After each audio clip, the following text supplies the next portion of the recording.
Hello, my name is Terry Locklear and I serve on the board for the public schools of Robeson County. I hope you're watching this video and thinking that you don't want medical advice from me because I'm not in the healthcare field.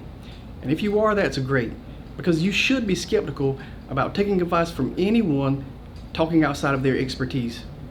My career is in higher education, and much of my graduate study is in a discipline called instructional design. One of the first things I learned was how to conduct research.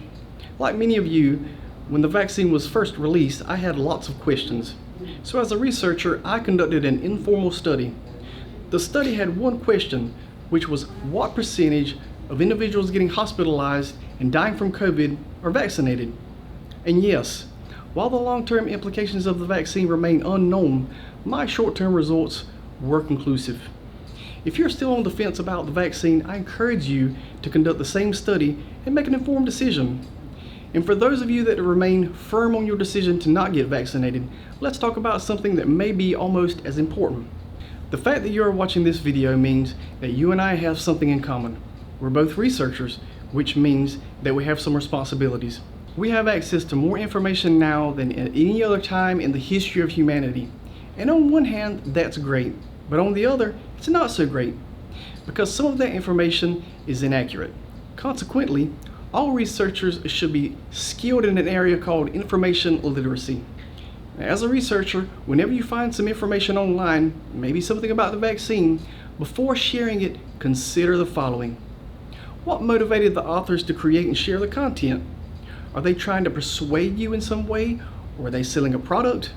Can you verify that information from any other unrelated and reliable sources?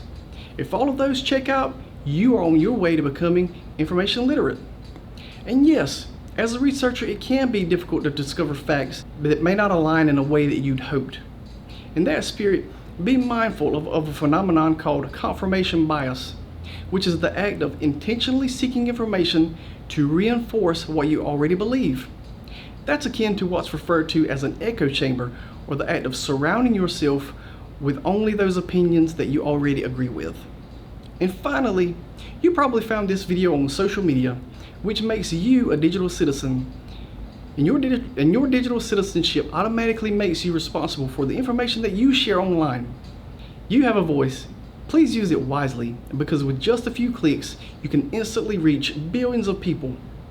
And no matter what your stance is on the vaccine, as digital citizens, information literacy is our collective social responsibility. The consequences of how we conduct ourselves online do manifest in the real world. So please remember that yes, information is power, but in the midst of a pandemic, the spread of misinformation can literally mean the difference between life and death. Thanks goes out to the Lumbee Tribe of North Carolina for providing this opportunity.